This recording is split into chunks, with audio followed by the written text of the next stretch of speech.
Thank you for tuning in to another episode of my Veterans to Success podcast.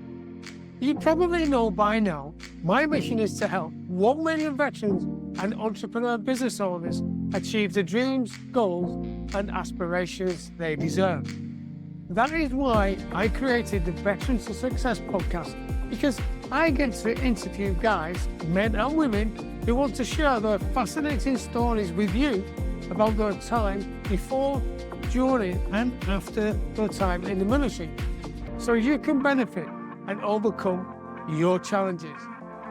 So sit back, relax, and get ready to be mesmerized, astounded, and entertained.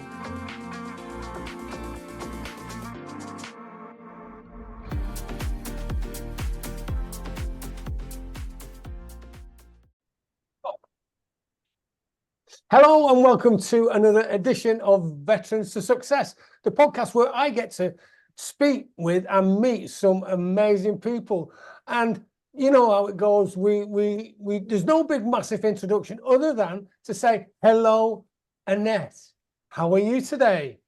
I'm very well, Joe. Thank you, and thank you for inviting me. No, and thank you, by the way, for coming along and joining me today, because I know you've been invited by lots and lots of people to appear on the podcast, and you've said no, and then all of a sudden you just said yes to me. What was it that made you say yes, by the way? Because I'm chuffed to bits, by the way.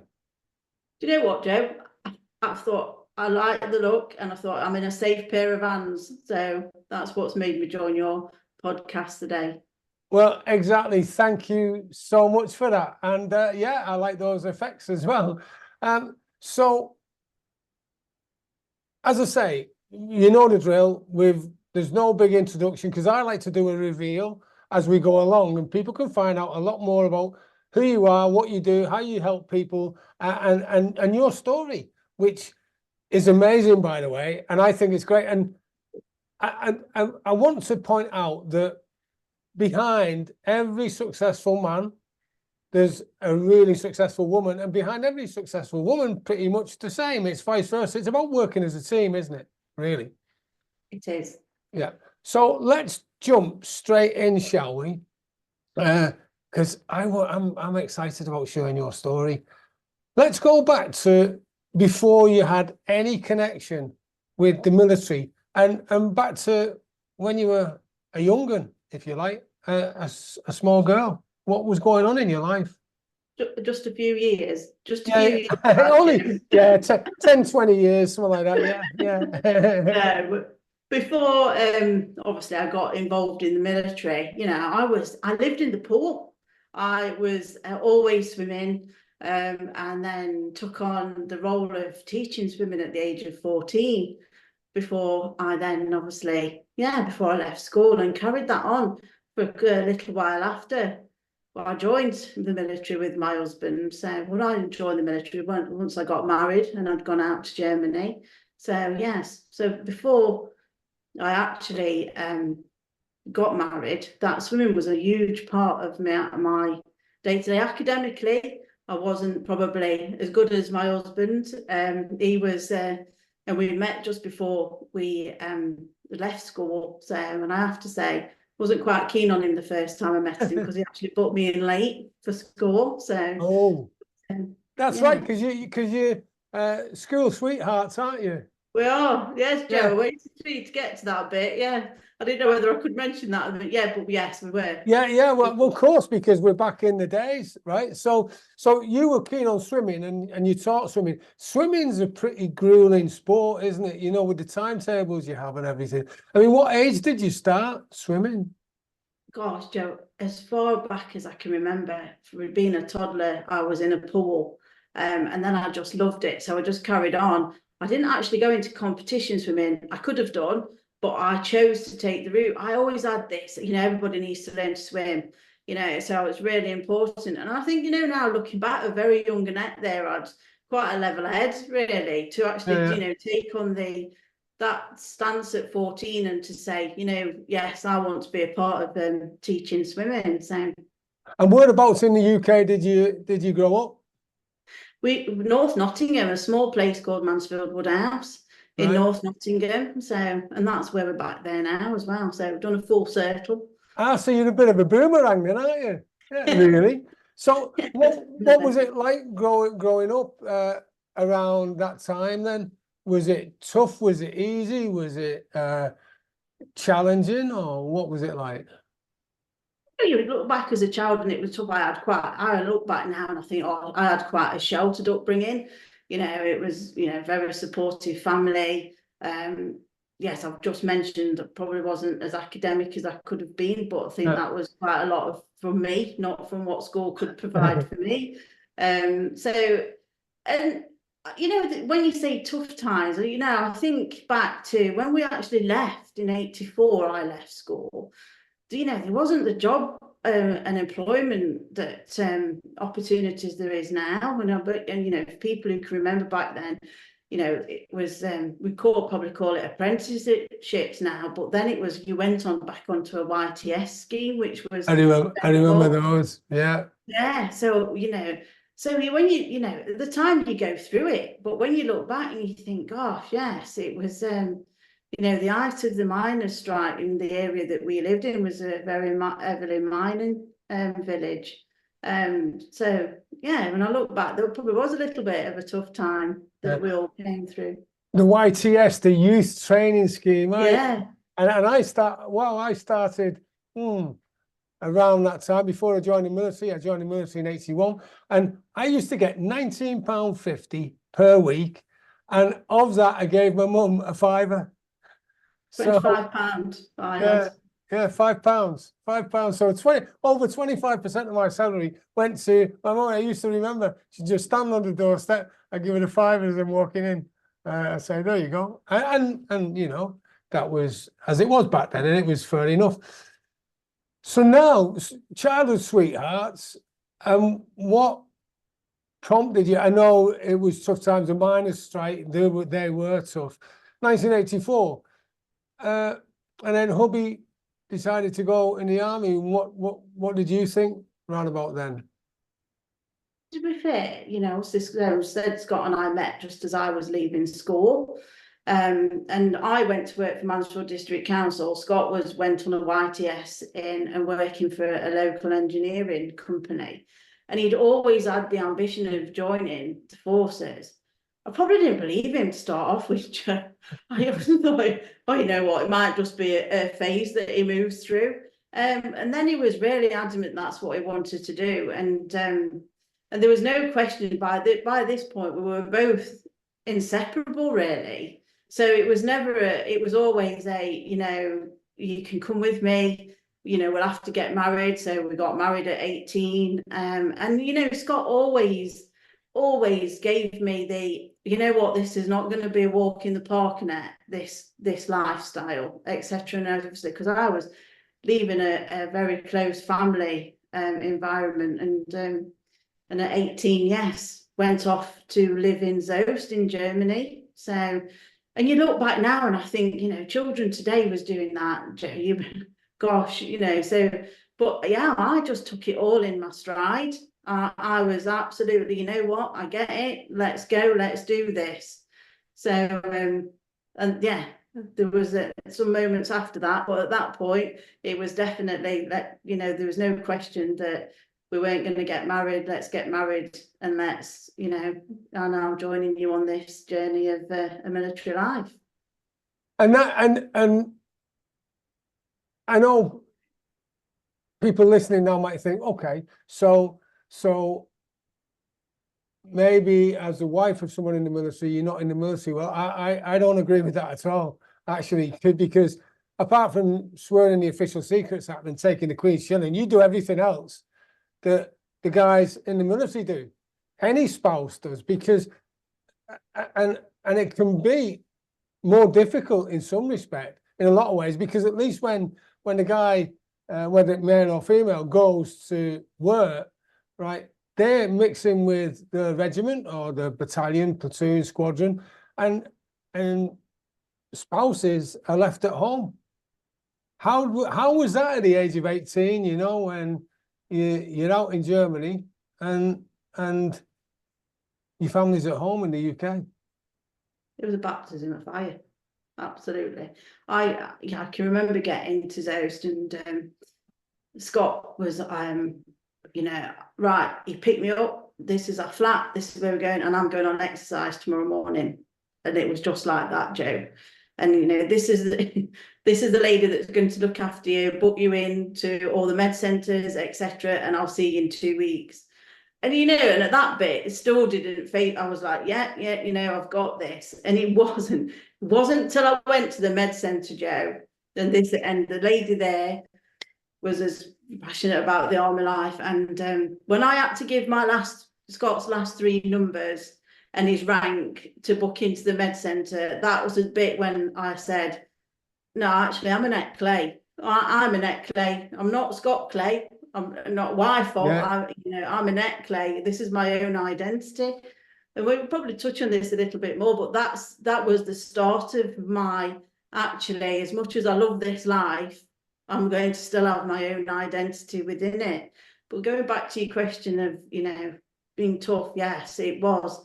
You know, it was a time when so it was tough. There was tough times when Scott disappeared, and you know, and at 18, you know, you get the own sickness, you get all that. You know, we didn't have Facebook, we didn't have social media like we've got today. You know, ringing home was on a telephone or writing a letter.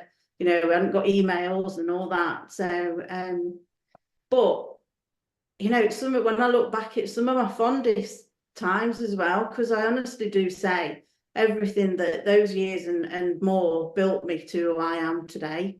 Brilliant.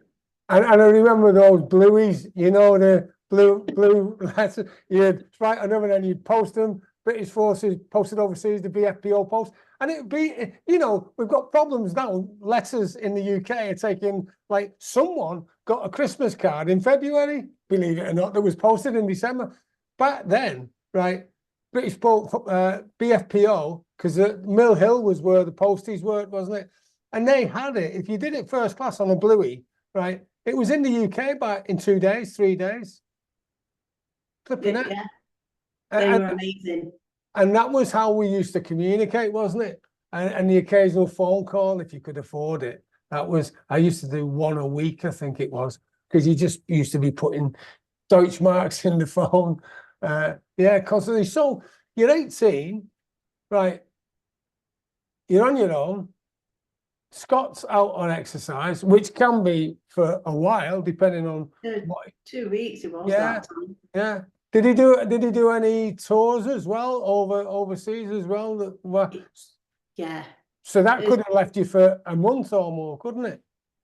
6 months at a time, actually. So yeah, when Scott actually went, again, I think at that, you know, when you know, at that point, his first tour was as a peacekeeping, going out, and then it suddenly wasn't peacekeeping after being there a couple of weeks.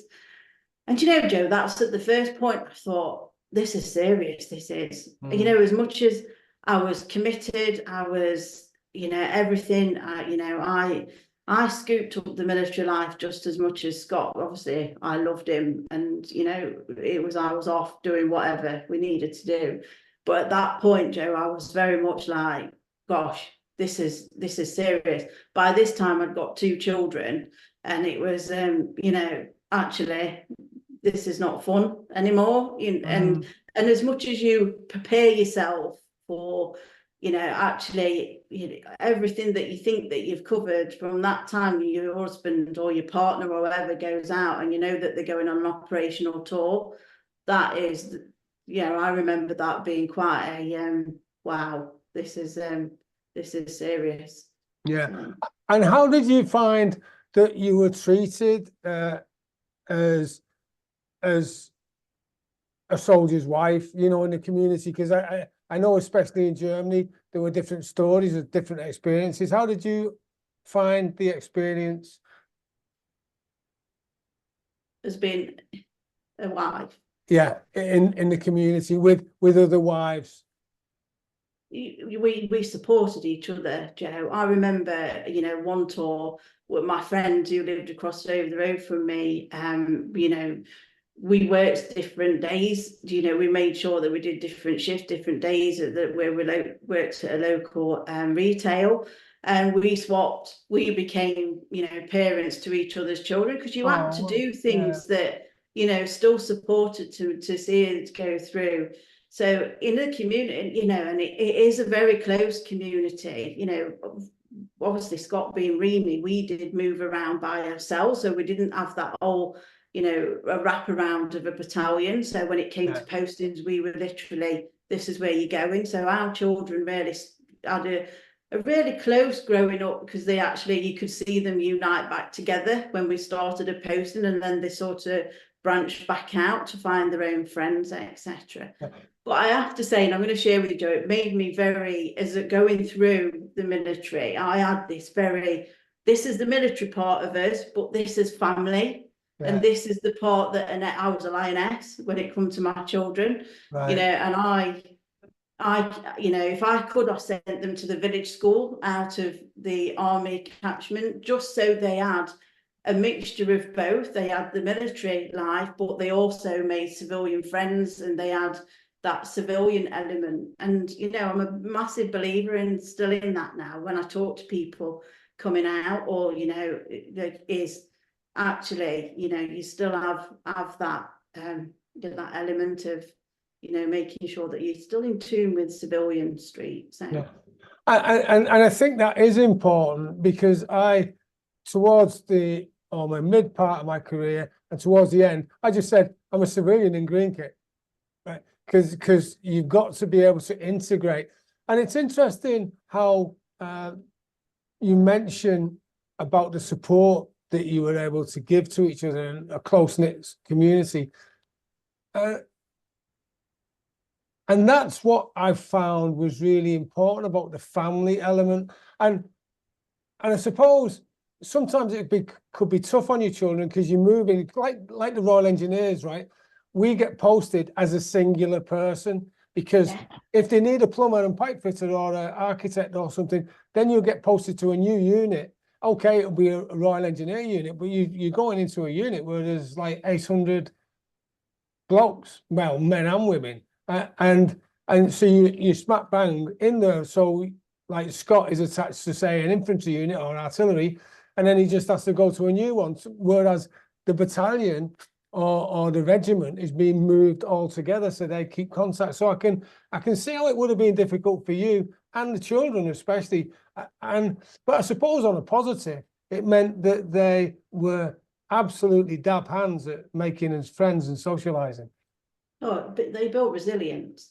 I look at my children today, and I look, and they are really rounded adults, and there's no doubt that life, helped them to be the people they are today. Definitely, Joe. It's the resilience that they built through that time. Doing 8 moves in 14 years. Was very much, every couple of years we were up and moving somewhere new, and they found it quite exciting. Which they get there, it was a new environment, new things, but still the same way of life. So they've got that comfort as well, and so yes, it's definitely made them the people they are too. Fabulous. And you mentioned, right, the lioness came out in you, and you were protecting your children at all costs, which is quite right, and so you should. When was it? What was going on in the lives for you, Scott, and the children, that you just said, you know what? It's been a blast. I don't want this anymore. I'm a lioness. I've got my own future to carve out for myself, the children, and for Scott. So when was that? What happened? What was going on? We went out to Seller, and we'd only been there 2 weeks, and then it came through that where Scott had been loaded onto his artificer course, but he was going out to Iraq within 2 months of us being there. And there's something at that point where it's, you go with the flow, you do what you need to do, and you're there. And something just went, whoa, there's 3 little people here, and there's me. So I actually approached Scott first and said, you know what, we need to go back to the UK. The children are only going to be here for 6 months to 8 months, and then they're going to be moving schools again. So obviously, we had a great families officer at that time, and it was like, Annette, right, okay, you can go to Borden. You take the 3 children to Borden. Scott can go to Iraq. Then when he comes back, he can just load onto his artificer course. Yeah, great, done. Scott went off, and I honestly brought all 3 of my children back to Borden. Didn't know anybody, Joe. We settled down. We had the great summer of getting to know the area. Yes, I had support from family. My mother had great delight in, she met me at Borden, and we took over the quarter, etc. And at that point, I think there was something in me from that 6 months that went.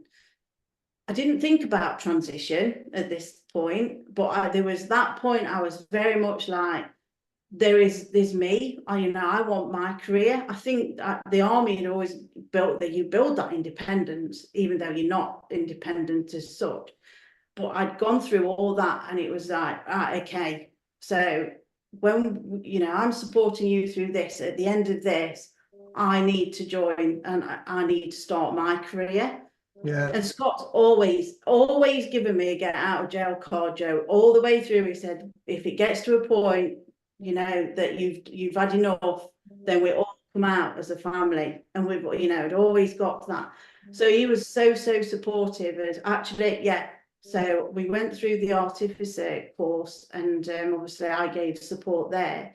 And then it was right, now I want to go out and start a career. So actually, I went to a temp agency and said, this is who I am, this is what I want, they're thinking of doing. And they set me in a temp position in a remarketing company that was close to Borden at the time. And that was the start of my 20+ career. So it was, definitely at that point when, I think that transitioning back from Germany to England by myself was the start of my career. Yeah, and so that must have been tough, really. And when you're in bed at night on your own and you're thinking, there must have been all sorts of stuff going on in your head about Scott's career, your career, the kids, what's going on. I mean, how tough a gig was that for you? You get as a mum wanting your own career, as a mum, as being a military wife, there's lots of guilt, there's lots of worry. I'd got an husband serving, an operational tour. I've got 3 children I was responsible for, and then all of a sudden I got this. Well, I actually want my part of this world too. My part, and that doesn't always fit in. It didn't at that time within an army environment. Because obviously you're moving around again. So it came through, quite a lot of talking, a lot of what ifs, what am I doing? And then obviously when we did start the transition, the time when, obviously, because I was just working then and started my career, the time I think it the most, Joe, was when I actually woke one day and said, I want to go home. I want to go back to Mansfield Woodhouse. I'd got the home sickness, after all those years, it just finally said, do you know what? This is the time now that we need to transition home. The plus of that was everybody was like, yes, the time you wanted to do this, you can do this, and let's do it. The downside to that, Scott had still got 7 years to serve. So it wasn't a year, and then he was going to be joining us. So we had the full, actually, I had the guilt of, I'm just going to make you a part-time dad at the weekends, etc. All that kind of. So yes, there was a lot to work through at that point.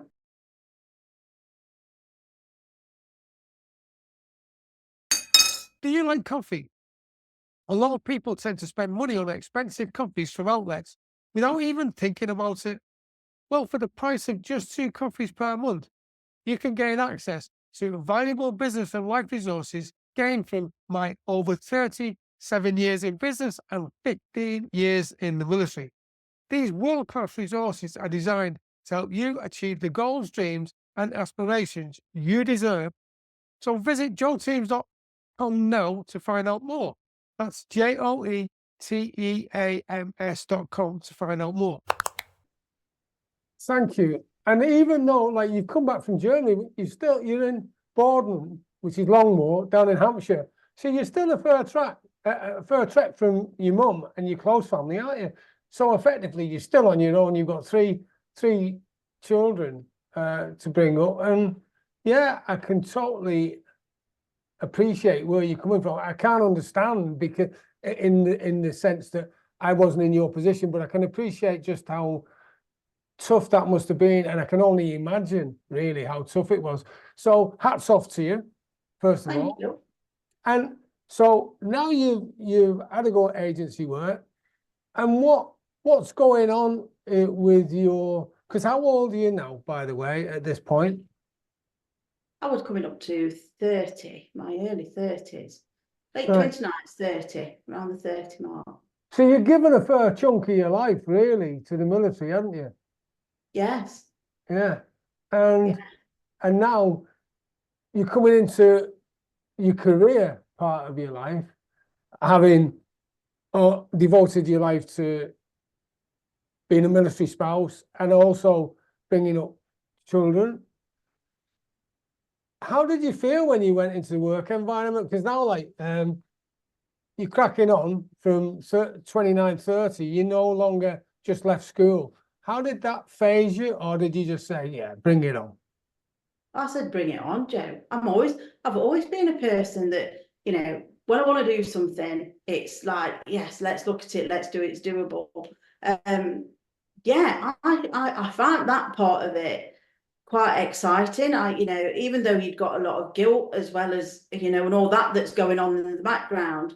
But for me, it was actually, you know what, this bit's, you know, for me now. I need to look at this. Jade was just coming up to 6, and at that time, and we was very much like, you know, yeah, I needed that career. I needed that space, that, you know, that identity. If I look at it, you know, I was identified as a mum. I had an identity as a mum. I had an identity as a military wife.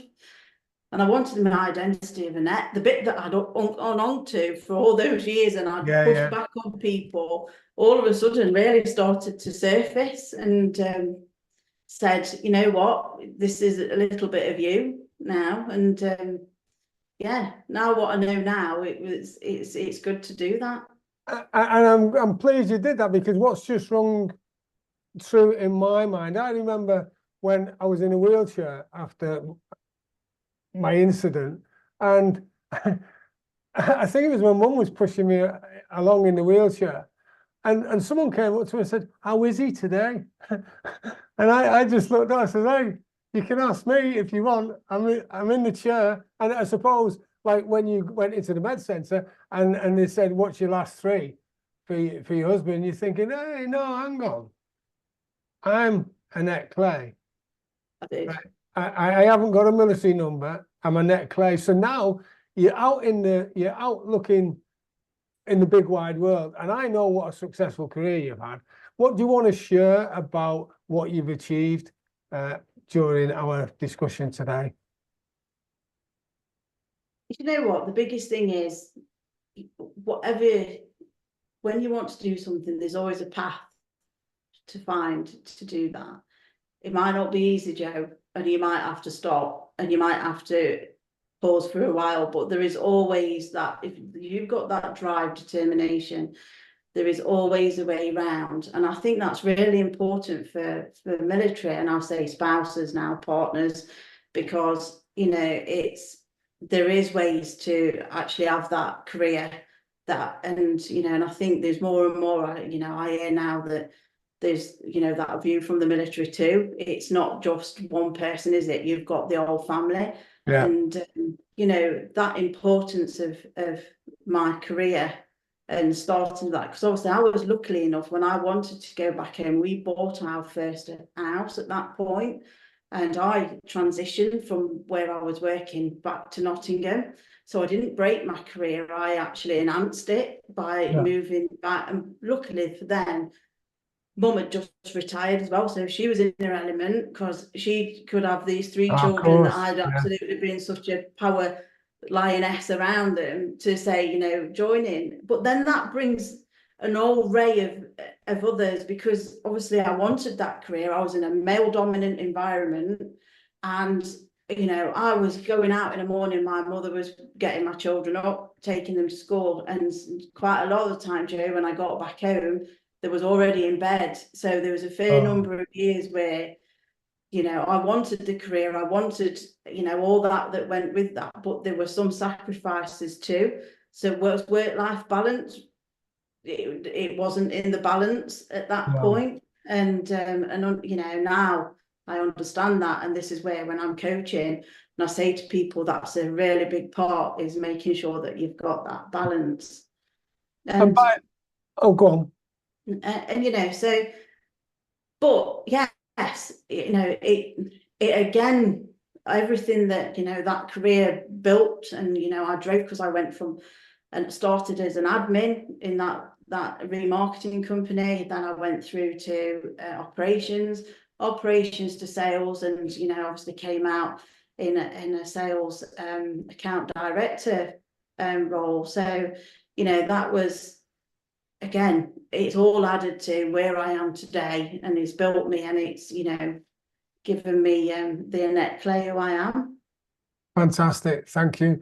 And by the way, while you were getting up at the crack of dawn and then getting back late when the kids are being looked after well by your mum, and then put to bed, got out of bed, school, and then put back in bed, all after you left and before you got home. Where was Scott at this time? He'd still got 7 years left. So this was the beginning. So Scott was still on, obviously he was still at the height of his army career. So he was in postings. Yeah. Not too far away, to be fair. So he could come home most weekends. And so I added all that onto, this is what I want, this is, and I still want to be an amazing mum, and I still want to, be this amazing wife, but I've got this career that I want to be amazing at too. And you can see where, everybody, and, I'm proud of, everybody that can, balance that, because that's an absolute balancing act to do that. And there is things that fall, Joe. There is. So. Yeah. And eventually, like, so something's probably going to break. Before we go there, though, right? When you're coming home, you're in a bed on your own. You might get on the blower on the phone to Scott, and maybe have some conversations. I'm just assuming. What was going on in your mind when you got in bed, and you're thinking, blinking heck, that was a tough day, and I've got no one here to talk to. I used to phone him and say, this, and there was a couple of times he got the SOS to come, and our middle son wasn't as focused at some point in his schooling, and Scott got the SOS to come back. There was a bit of, I can be a lioness, but all of a sudden I want to offload a bit to you, and you need to come home and give me support, which he did. But again, when you're on your own, and you just wanting to be able to do the best and be the best mum, the best work colleague, the best, at everything that you do. It does, we do put pressure on ourselves to do that. So there was, nights where especially Scott still did operational tours at that point. There was a couple more that he went on. That was the hardest, because obviously we've got children growing up. They know exactly what's happening in the world around them. And having to have some of them conversations with children that you're very much like, what, I really wished I didn't have to have these conversations. It was easier when our eldest was young, a lot younger. And when he thought checking a car, Joe, was just a bit of fun everybody did before they got in it, when we was over in Germany. And So from that bit to having a bit of fun to now actually having conversations of, you know, they understanding exactly what's happening. Yeah, that I remember that being, and I suppose at that bit as well, and I'm going to go back now, because at that bit you are, you know, that's the bit I miss, that military wrap around. Yeah, I'd taken all of us out of that wrap, that all of actually, you know what, we're in this together. We understand, you know, to actually being on my own. I mean, with my family, so I wasn't on yeah, my own, but they didn't, you know, get it as, you know, as what probably the support you'd have had from if I'd have still been in that military environment at that yeah, time. yeah. Well, and I remember the various bikini states that of security, and when you're going around the vehicle with the mirrors and checking underneath and inside the boot and everything. And even though at the time, especially when you've only been out for a while in your civilian clothing, you come back in to check in your car for 20 minutes, you think, oh, I could do without this. The fact was it was needed, because at that time there was a lot going on for terrorism and IEDs and everything. So and yeah, I know of circumstances where we thought, wow, yeah, this is why we're doing it, because it's so important. And it's interesting to get your opinion as a mother, when at first it might be a bit of fun for the kids, and then later on when they're starting to get older, they're thinking, wow, dad might not come home. I had that question asked, Joe.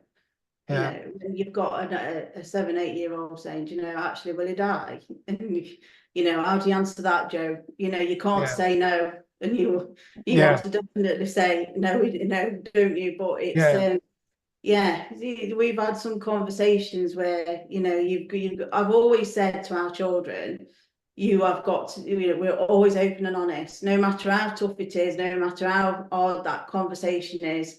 It's, you've got to just answer questions. And I'm a big believer in, you know, and I'll say this to people now who come to me and say, now, you know, how do I deal with this? I'm like, you just answer what you get asked. That's all you do. You yeah, just be honest and answer in, you know, their way. I can remember in some of these, you know, when Scott went operational, I think it was the first one. I actually watched John Craven's news round with my eldest, because I didn't want to know what were going off in the big adult world. And yeah. I used to find that you know, John Craven's news round, actually, you know what, this is the level I really want to understand this at the minute. So And you know what? That you should start a show, the Annette Clay's news round, and forget all that stuff they put on it, the 10 o'clock misery or the 6 o'clock misery, right? That John Craven's news round, well, that's a flash, that's a blast from the past. It was really fun, wasn't it? It was great. The good news stories. oh, and it was at a level, weren't it, that children could actually, you know what, yeah, it was at their level and mine at that point. That's that's the level I wanted to be at with it all. So Good.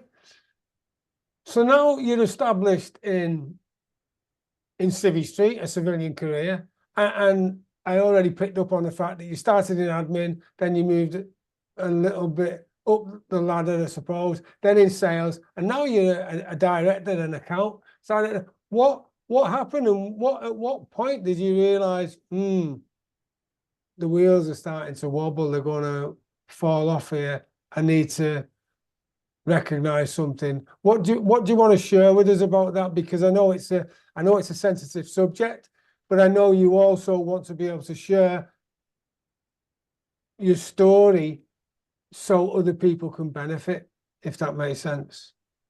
I'm going to tell you the point where I didn't understand that wheels was falling off until now, when I look back and I reflect. In 2016, well, in 2011, Joe, we didn't mention this, but we all moved on to a farm. In 2011, we became farm tenants, and it meant that I took my parents with us. So we got grown-up children at this point, and Jade was probably coming up to A levels time of. So we went off, and we all ended up living in a multi-generation household on a farm. And we actually had a horse livery business from there. I had my own horses, so we had a lovely business. In 2016, Mum took ill, in the September, and very quickly was coming to the end of life. Oh, Now, at this point, Joe, I was working, you know, we had people working with us on the farm, etc. But I wouldn't accept we was losing mum. I was very much career. I think I pushed myself more into my career at that point, and yeah. it wasn't until a doctor stopped me and a consultant one day, because I was still going in, but I was going in the evening when I'd finished work. I was popping in to see her. You know, I had a very supportive, you know, from my employment at that point was very, very supportive. But it was me that wouldn't stop, and I kept going. Until one day a consultant said, I think I need to be really direct with you and open. And he actually said mum wasn't probably going to make Christmas. And at that point, I was still like, you know, I've got to drive this family. I've got to make sure everything's where it needs to be. I've got to make sure mum's okay, dad's okay. So I carried all that on. And then we lost mum in that Christmas. And at that point, Joe, Christmas could do one. And I say this now to people, you know, honestly, at that point, I was, you know, if I still carry on doing what I'm doing, people won't actually see how broken that I physically am, and mentally was totally, to the point that nobody around could see that either. You know, when I asked Scott, he said he couldn't see it because I was very good at, you know, as we do, we're still keeping that on. Yeah. And then after Christmas, just before Christmas, I'd started to have to deal with something that I can't talk about. And then after Christmas, that carried on to the point where March 2017, I came home one evening, and I wasn't sure how I'd driven home. You know, I got into our courtyard to pick my phone up that a colleague was, you know, Annette, you just need to stay strong. So obviously other people were starting to see this, you know, stay strong. I was always one of the strongest characters. And, you know, I just couldn't stay strong anymore, Joe. I walked into our kitchen, and I remember it as you know, and I just broke my heart. And, you know, I think everything from, you know, now I know what I know about grief, you know, that had all come through on this journey with me to where I'd got to that day. I begged my husband to take, because we'd rented out our own home. So I instantly, that weekend, was the darkest time I'd been. You know, I found myself suicidal, and feeling that, you know, life would be a lot better if I wasn't in it. To the point where I begged my husband or Scott to take me back home to our own home. I couldn't face customers out in our on our farm. And you know what, the ironic thing of that is, you know, the plus point at that point, when I was like, I just want to go home, I just wanted to go back home, just wanted to, you know, what, you know, now I say, now I'm like Primrose, our own home is my little haven. That is my, you know, my Primrose. And at that time, you know, Scott was like, yes, you know, Monday morning, you know, I went to the doctors, and it was said, you know, obviously went on to that I could have counselling. And I think this is really important, because when you do really need that support, you've got to go out and find it and ask. And I came home with you know what, I'll stay around family, you know, but I was absolutely broken. To Scott coming back through the door saying, our tenants have put the notice in, because what he thought that I didn't. All I wanted, Joe, was home. I want to go home. Yeah. And Scott obviously had all this. Well, we've got tenants. We've got, you know, and when he came in and I said, Annette, I've just rang to ask how long we have to give our tenants, and they've handed their notice in this morning. Oh, wow. And I say things happen absolutely for a reason. And yeah, so go forward, you know, I've built up a massive fear of being by myself. I do want to stay at home, you know, in case I got dark thoughts and wanted to act on them. But then we got Primrose back, and we started to move back home. And I found actually by building back myself back up was to finding our painting. I'd paint our own home, Joe, and I'd find that, I'm all right being here by myself for half an hour. I'm all right doing this. And then that built the strength back up to actually pull myself out. But when I say this to anybody listening, is if you feel you need help, then you reach out to whoever it is to either support you to get the help or to go and get and find the help, because there is people out there that absolutely are there to support and can help you through those dark times. I had counselling for the best part of 18 months, and I absolutely am so appreciative of the counsellor that supported me through that time, as well as family, as well as close friends, and got me back, to where I think now, in a really good place with what I'm doing. And thank you for sharing that, because that's like gold dust to anyone who wants to know how to overcome things. Now, what I picked up on there, and I was thinking back to the times when I've been low, and and like low as low. And now when I look back, I remember the good times more than I tend to remember the bad times. Of course, the bad times are still there, but they're not bad anymore. They're just experiences, if that makes sense, because of what I've been through with the coaching and learning how the mind works. But what I really found interesting about what you said and really helpful is, when you're suicidal, and I'm sure that there's lots of people in the world have been suicidal at one point or another.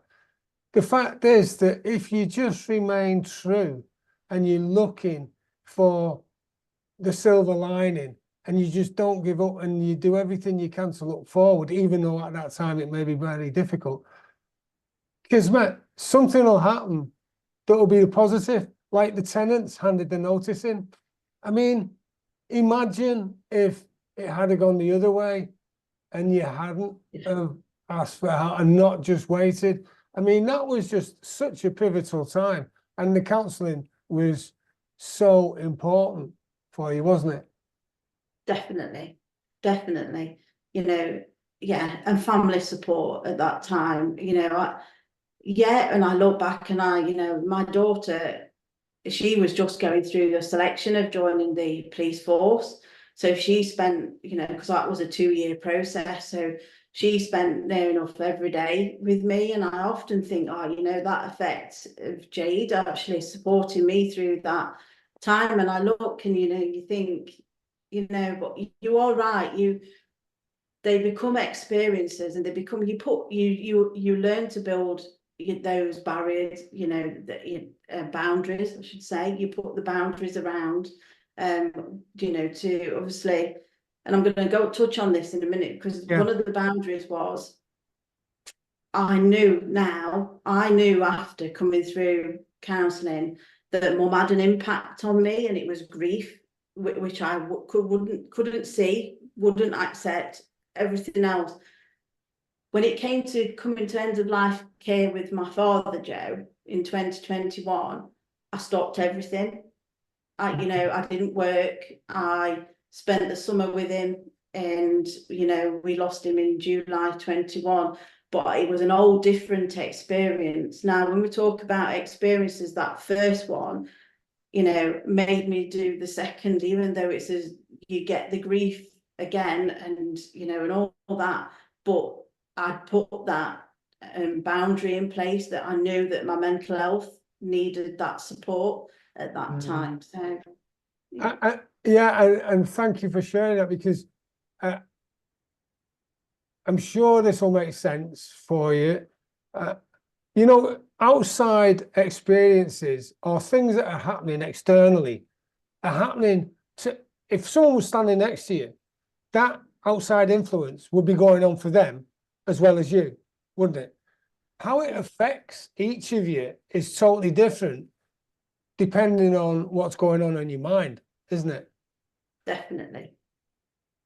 one person can be at a 7 and be dealing with so much and still dealing with it. Another person can be, I'm just using numbers now, 4 or 5, and it'd be a completely different, experience and of how they can actually deal with something. So thank you. So there was a marked difference in how you were able to deal with situations from 2016 to 2021, which meant that how you experienced your father passing away, dying, was totally different. And what I got from that was you had a different relationship with your father in the terminal phase, if you like, which meant that you could cherish the moment in a different sense.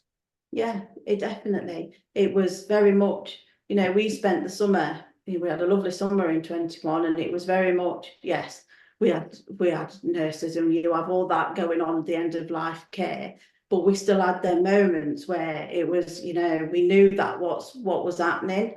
And it was how do I describe it? It was almost like we was all in control of that. Whereas mum was the mantra of our family. She was the person that kept everybody together, Joe. Whereas dad, as much as we love it, he needed that support. He was quite scared at that stage of his life. Yeah. Where my mum was very much like, you still go to work, you still do this, so it was two different people, but yes, definitely feeling, that it was the right thing to do to actually stop. And I find, and that's important to get through to people, because, never two things are the same and never two scenarios, but you have to do what's right for you in that. And it's understanding grief. Grief doesn't go away. We just learn to live around it. And, it doesn't go away for most people, I should say, but we learn to live around it.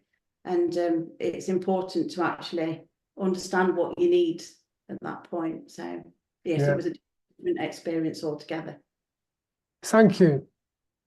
Thank you for sharing those innermost feelings and thoughts. I appreciate that. Now, here's a question for you. How do you deal with failure? Because you've had it for your first share of it, haven't you? Yeah. What's your process to deal with it? We don't fail, Joe. We learn. And which is why I share with you, and I know we chatted about this, fail is first attempt in learning. Yeah. It is. 10 years, 15 years ago, if you'd said to me, that's going to fail, I'd have been very, what, it is going to fail. Now I'm very much like, what have we learned from this? And if you have to pause and look at something and take a slightly different track, or you have to pause something for a while, there is always positives to take out of that. And those positives, you've learned something. And that's why now I'll say to people, there's no thing as failing, because we learn from that. We learn from where we need to take something. Hey, do you enjoy sipping a good glass of wine? As you know, sipping too much wine can leave you feeling groggy in the mornings.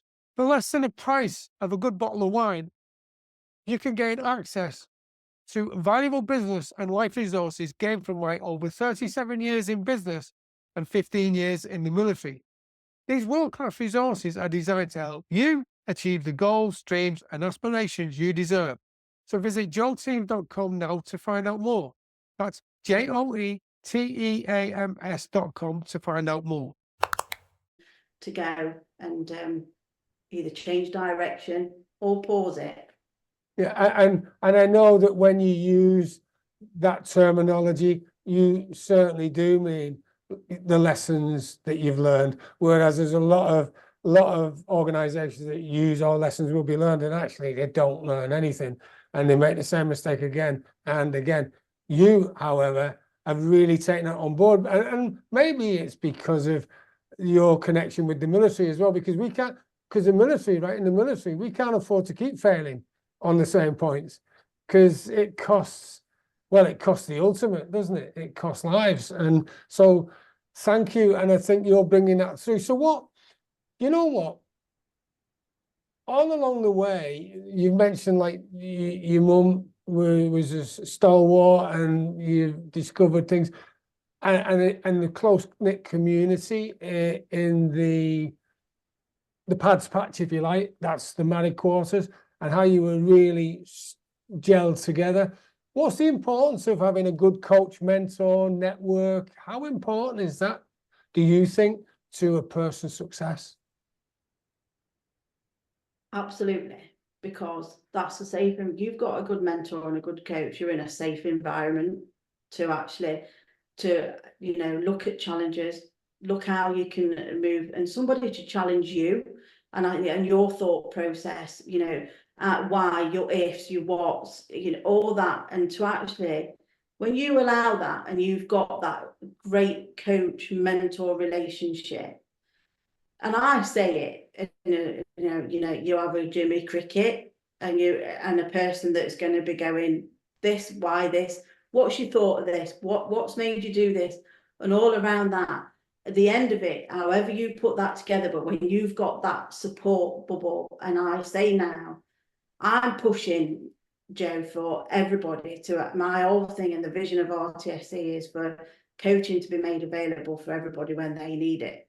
And that, if you look at that and all that, what I've just said is, because at the end of that, and you've got that, you're going to get the maximum potential for yourself in your personal and your professional life. And why shouldn't you? Why shouldn't you have that, that person that's there to say, yeah, and question, and be able to make sure that you're going on the journey that you're really wanting for yourself? Because at the end of the day, personal development, there's one person that's really got your true personal development at heart, and that's yourself. And if you've got somebody that can actually challenge that at every direction to keep you moving where you want to go, that's what the person that you need. And that can be a good coach or a mentor. Yeah, and I know you've been a good coach and mentor to your children. I know that you're extremely proud of what they're doing, and they're all gone off into different sectors. And how proud are you of them? Absolutely. Yeah, we all get together, we all have the banter, it's a good banter, Joe. Which you've got to have, haven't you? We do, and we have to, and I have a daughter that goes out every day, that supports community, helps people, and sometimes Joe comes in and after a night shift, and she doesn't want to talk to anybody. She just wants to be left by herself. And so there's things that she has to deal with that probably I've never had to deal with. There's also Stefan, who's he's done operational tours. His family's just doing that transition phase of being back home. And then there's Craig, obviously, that's out and about as well, who's got a family. And when I look at all of them, they're all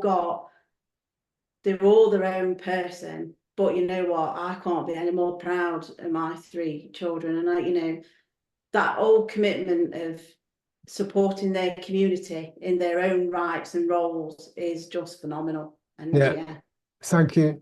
And that comes through. And I know Scott's proud just the same. And I suppose it's hey Mum, can you give me a bit of a tip on this? Because you've not been through much, have you? So you've got no idea of what goes on in life. Yeah, I start to say, and I think sometimes I have 3 coaches coaching me, Joe, as well as my own coach, and so be it. I love it. I love it when they challenge and question, and we have some good debates. Good, excellent. So what's the secret of your success? Oh, that's a good one. The secret of my success is I'm never afraid to change.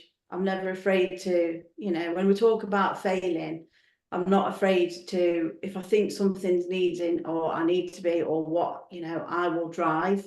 The secret of success as well, and I'm massive, is you know, one time it used to be something big, and now I'm very much like, you know what, this week I love reflecting, Joe. I love, Yeah. you know, and I go, actually, these are my successes this week. And it can be something small as, you know, I've actually taken time out to take my youngest granddaughter to school, and I've stopped and I've gone, you know, actually this our time. And you know, and it's those tiny things that you sometimes, and you know, you think, oh, actually that's helped me then to achieve the goals I've wanted to achieve that week, because I've given myself a little bit of you know, that time that you probably wouldn't give when you're actually building a business. And I think it's really important that, and I hope I've explained that right, because you know, it can fall into gratitude as well. But when you look at the small things, they then build up into the bigger successes. But my whole thing of my success is I'm not afraid to take anything on, and I'm not afraid to actually say, do you know what? Do I need support here? Do I need to actually get somebody to come and, you know, that's got the skill set I haven't got to get where we're going? And that's where, you know, RTSE's now really building, and you know, we're taking it into that next level. And but yeah, I'm never afraid to actually say, do you know what, we need to look at this and drive it forward in a different route. And I think that's really important. Thank you. And I know how valuable you think coaching is, and I know how much you cherish the ability you have to be able to help others. With regards to skills learned in the military, and I know someone might say, oh, well, Scott was an artificer, and when he came out, well, he'd be able to go into a job linked with that. So when I'm talking about transferable skills, I'm also thinking about the guys, male, female, who maybe have been in a mortar platoon, you know, or something. What skills do you think generally military guys have that are valuable and transferable to Civvy Street? Yeah, lots of soft skills that's transferable into civilian street.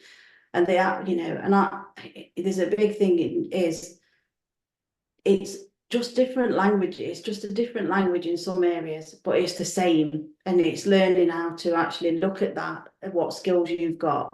And that, you know, when we all look at a job description, you know, 9 times out of 10 you go, oh my God, you know what, this is not for me.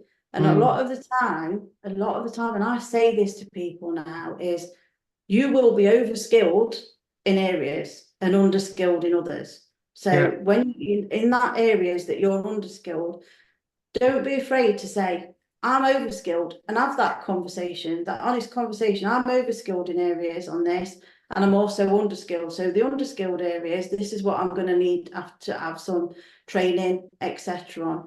Nobody can look at a job description and say, actually, I fit everything of that. And, you know, and so don't, you know, if you fit 60% of it, or if you think, you know what, I want to go for that, you go for it. Because at the end of the day, there might be just a person across that table sitting in Joe going, I quite like this person and I want to invest in the person that's sat in across from me.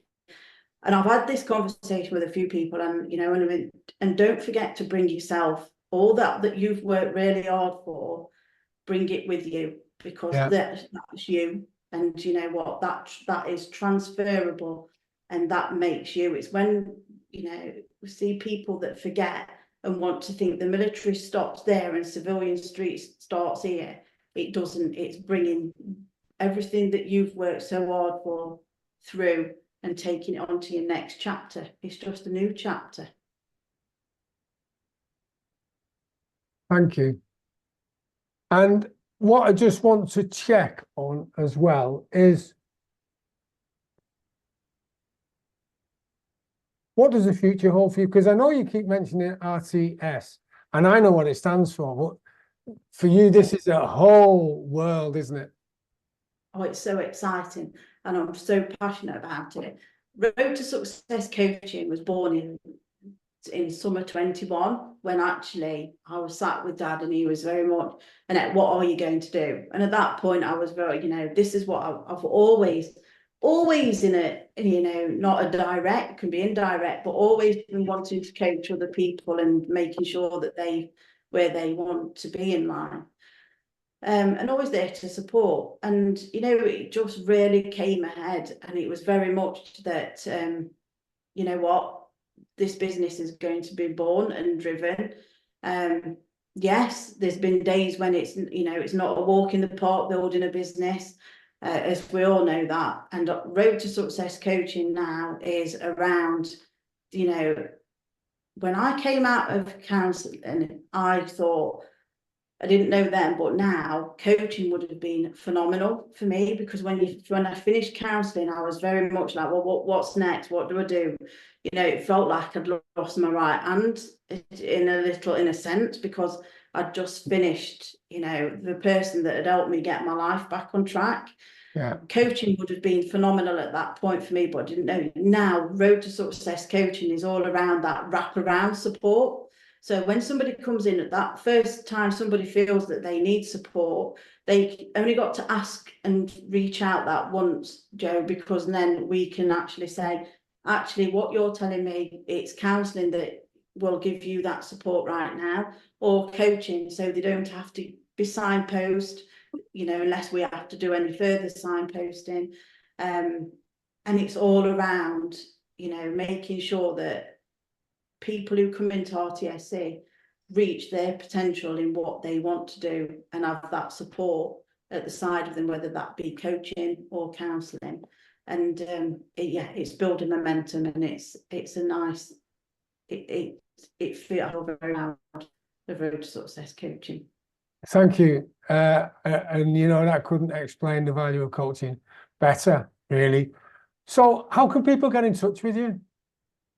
We've got our website, so you can go on www.roadtosuccesscoaching. You find me on LinkedIn. I love LinkedIn. So we're under Road to Success, or you can follow myself, Annette Clay. So I always say to people, if you go on the website, you've got the telephone number, you've got an email address, you can pick up the phone and give me a call. So there's all those ways of you contact. And and if you're on LinkedIn, you can direct message me or drop a message into the on the Road to Success page. And we're also on Facebook, so there's lots of ways that people can contact. And what I can't emphasize enough is this: you're feeling that you're on that slight, I might need a little bit of support, do it. Pick up the phone. If it's not to me, it's to somebody that or that you can trust to actually help you to reach out and get the support that you need. Thank you. So yeah, that's absolutely fabulous, and I'm pleased you're on that journey. So the Columbo question, just one more thing. What's the one tip that you would give to someone if, they hit hard times, or they just want to get better performance, and maybe they're in the military, they're not in the military, they're just not firing on all cylinders?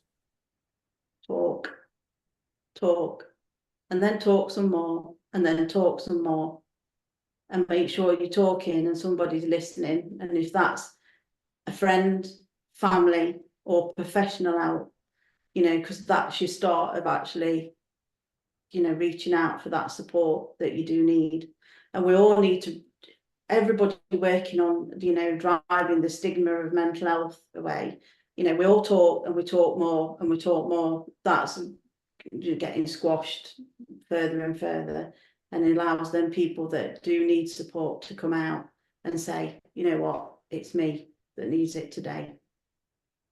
Annette Clay, thank you. You're obviously still on your road to even more success with Scott and your family, who are amazing. I'd like to thank you for your time today.